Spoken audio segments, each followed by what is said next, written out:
to it and a lot of political efforts. Thank you.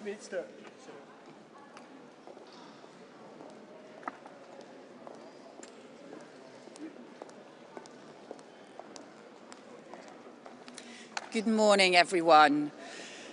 NATO is at the heart of UK's security, and that is why I'm here today as part of our partnership abroad that makes us stronger at home.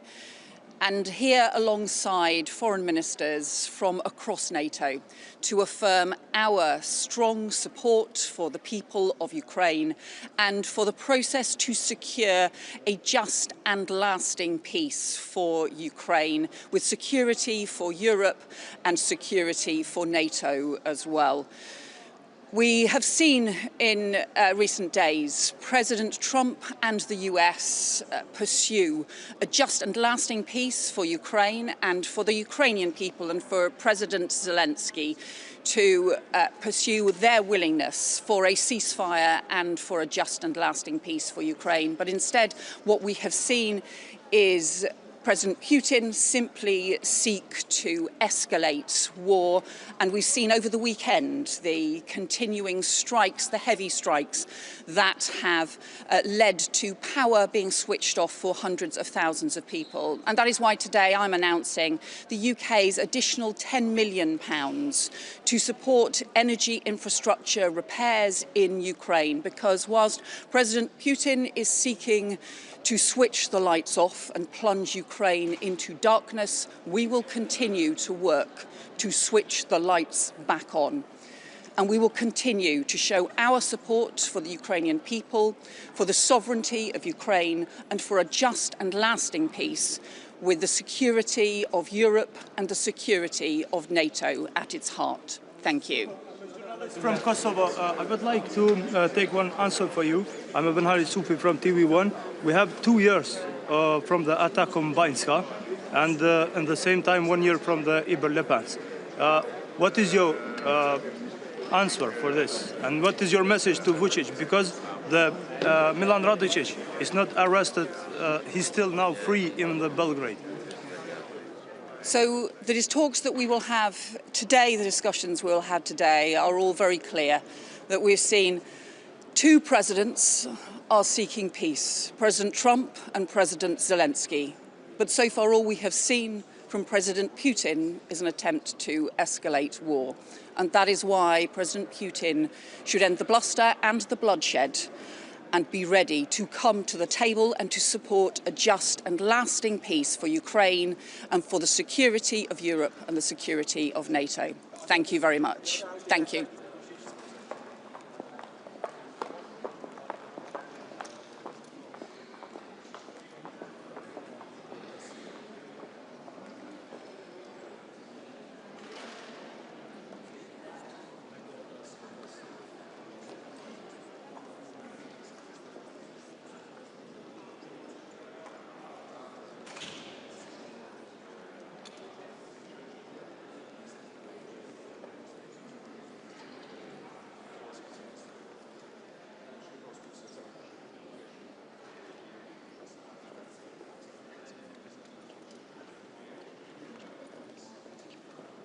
Good morning, all of you. It's early hour.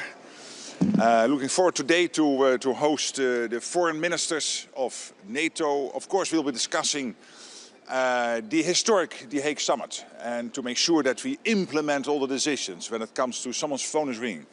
And so to discuss the implementation of that summit, particularly when it comes to defense spending, ramping up to 5% on a credible path.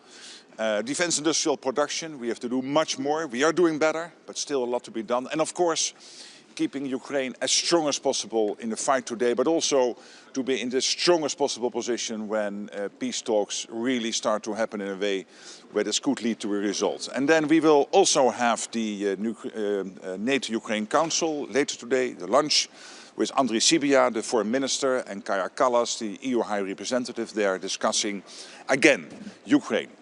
How do we make sure that Ukraine stays as strong as possible? The peace talks are ongoing.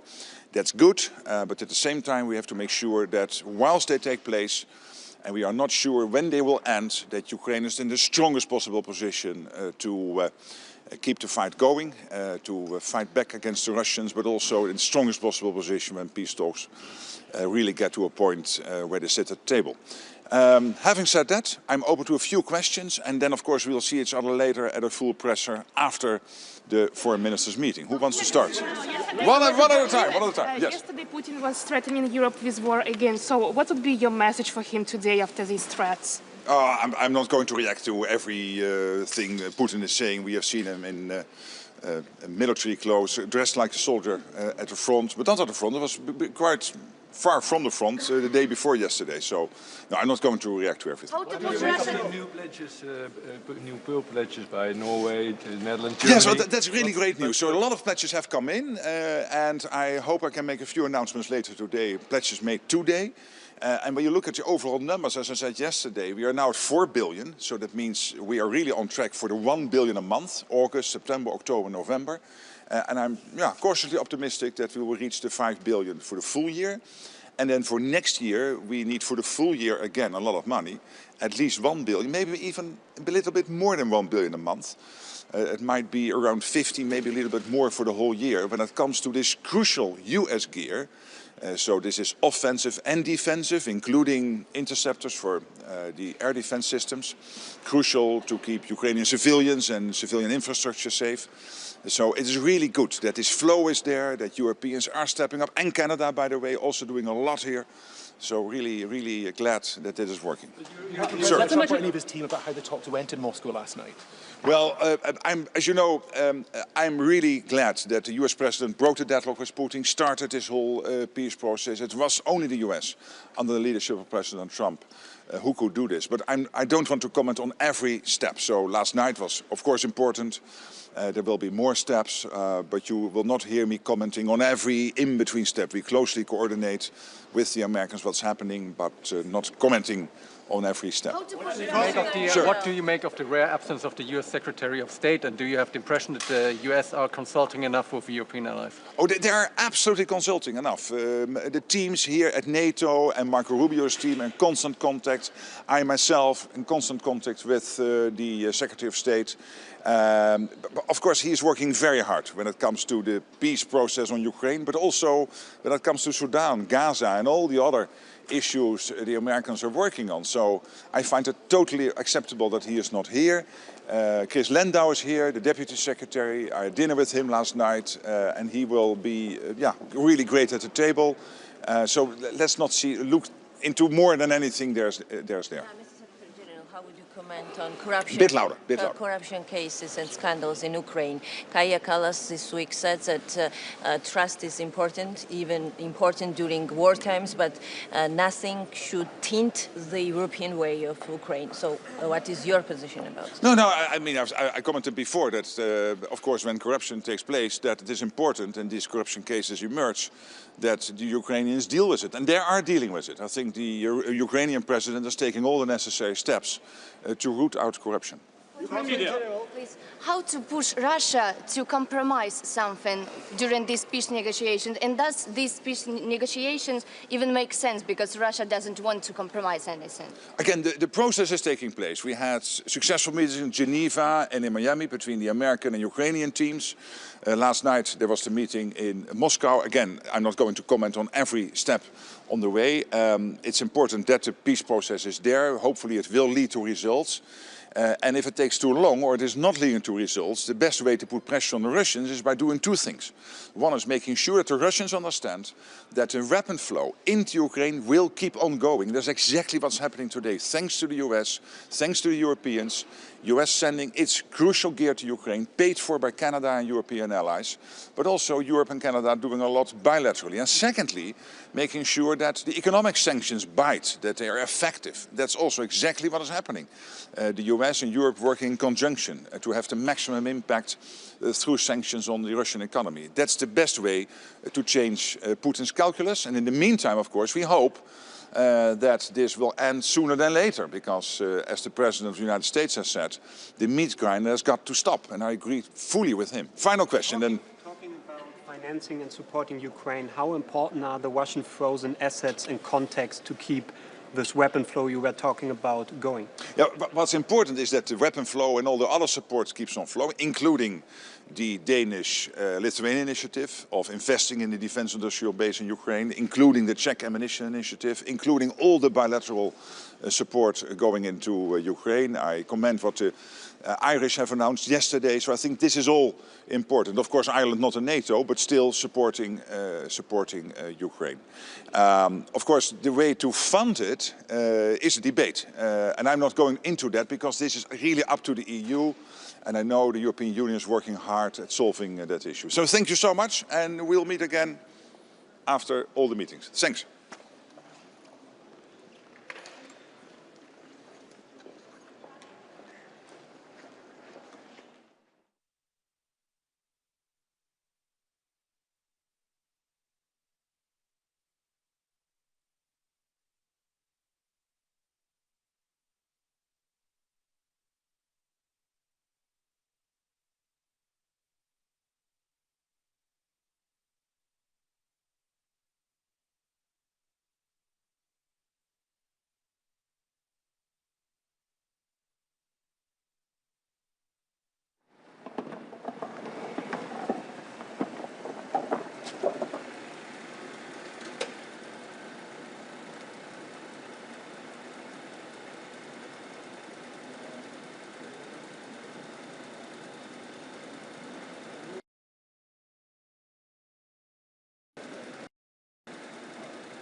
Bonjour, ça marche?